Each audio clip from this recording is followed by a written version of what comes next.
Hallelujah.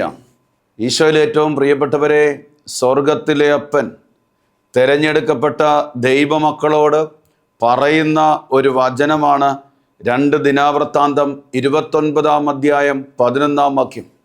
മക്കളെ, മക്കളെ എന്ന് വിളിച്ചിട്ട, മക്കളെ നിങ്ങൾ ഇനി അനാസ്ഥ കാണിക്കരുത്.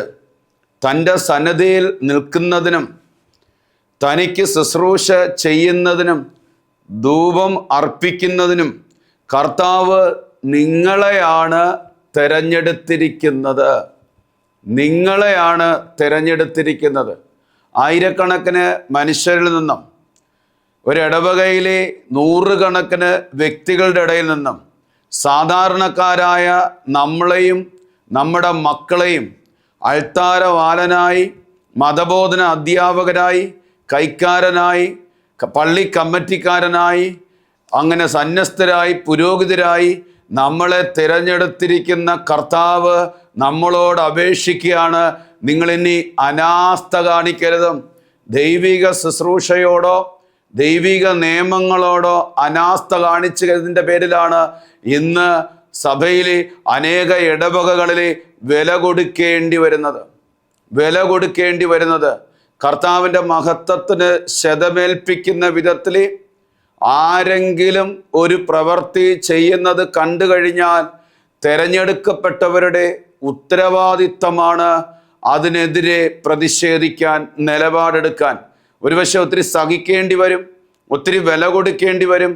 അവിടെ നമ്മൾ നിലപാട് തന്നെ എടുത്തിരിക്കണം. ഒരു ഇടവക ദേവാലയമെന്ന് പറയുന്നത് ഇടവക പുരോഹിതനെയാണ് ഏൽപ്പിച്ചിരിക്കുന്നത്. പുരോഹിതൻ്റെ കീഴിലാണ് ഇടവക ദേവാലയത്തിലെ സകല വിശ്വാസത്തിൻ്റെ മേഖലകളുടെയും ഉത്തരവാദിത്തം. പുരോഹിതൻ്റെ കീഴിലെ ആകത്തോള് അജപാലകരും മറ്റ് ശുശ്രൂഷകരും പുരോഹിതൻ്റെ മുകളിൽ ആകില്ല. അപ്പോൾ പുരോഹിതൻ അഹരോൻ ചെയ്തതുപോലെ ചെയ്യാനുള്ള ഒരു വ്യക്തിയല്ല.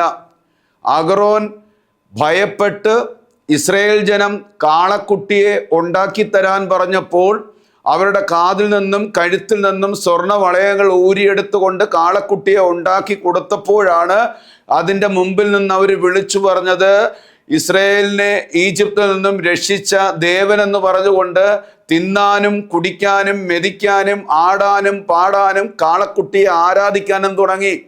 അപ്പോൾ അഹരോന് പിന്നീട് മനസ്സിലായി എല്ലാം കൈവിട്ടുപോയെന്ന്. അതിൻ്റെ മധ്യത്തിൽ ഒരു കല്ല് കുത്തിവെച്ചിട്ടാണ് അഹരോൻ പറഞ്ഞത്, നാളെ കർത്താവിൻ്റെ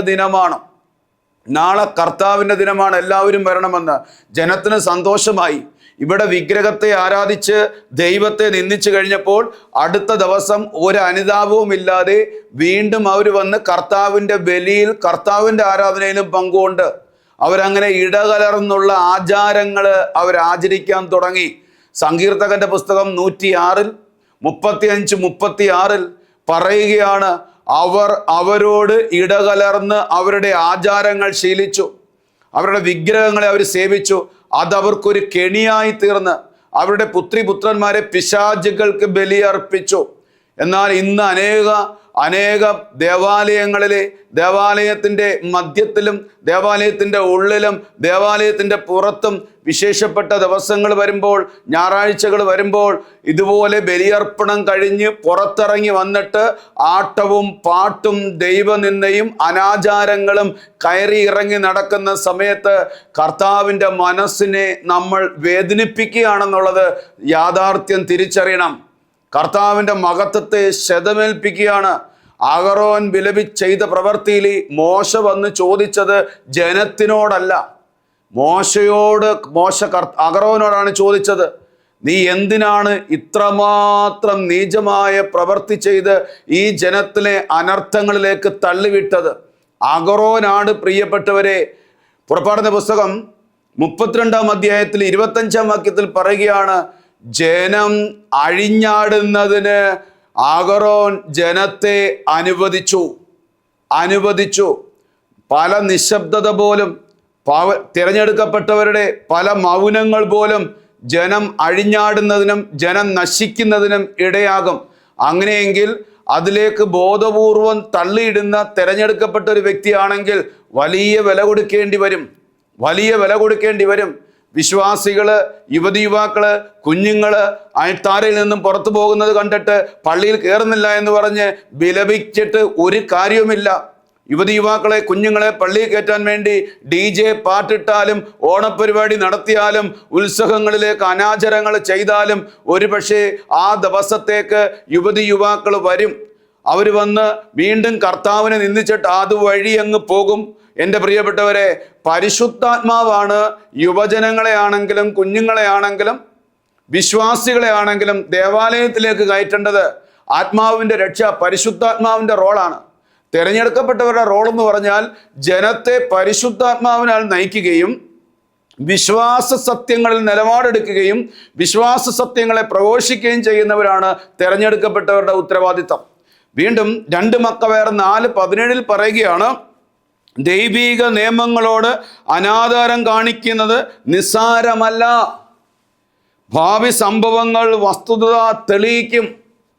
അത് തെളിയിക്കും. പ്രിയപ്പെട്ടവരെ, ഇന്ന് ഒരുപാട് അനർത്ഥങ്ങൾ, ഒരുപാട് പരിക്കുകൾ സഭയ്ക്കും വിശ്വാസത്തിനും ഏൽക്കുന്നതിൻ്റെ അടിസ്ഥാന കാരണമെന്ന് പറഞ്ഞാൽ പല തിരഞ്ഞെടുക്കപ്പെട്ടവരുടെ മൗനമാണ്. അവരെന്ത് പറയും, അവരെന്ത് ചെയ്യുമെന്നുള്ളത്.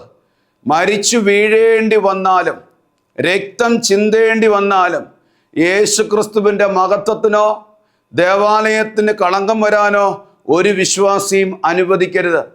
തിരഞ്ഞെടുക്കപ്പെട്ടവരോട് കർത്താവ് ചോദിക്കത്തോളൂ. തിരഞ്ഞെടുക്കപ്പെട്ടവരടുത്ത് മാത്രമേ കർത്താവ് ചോദിക്കത്തോളൂ. കർത്താവായ ദൈവം മോശ വഴി അഹറോനോട് ചോദിച്ചുവെങ്കിൽ കർത്താവ് നമ്മളോട് തിരഞ്ഞെടുക്കപ്പെട്ടവരോട് ചോദിച്ചിരിക്കും. ഈശോ നമ്മളെ പരിശുദ്ധാത്മാവിനാൽ നയിക്കപ്പെടാൻ സഹായിക്കട്ടെ എന്ന് പ്രാർത്ഥിക്കുന്നു. ആമേൻ.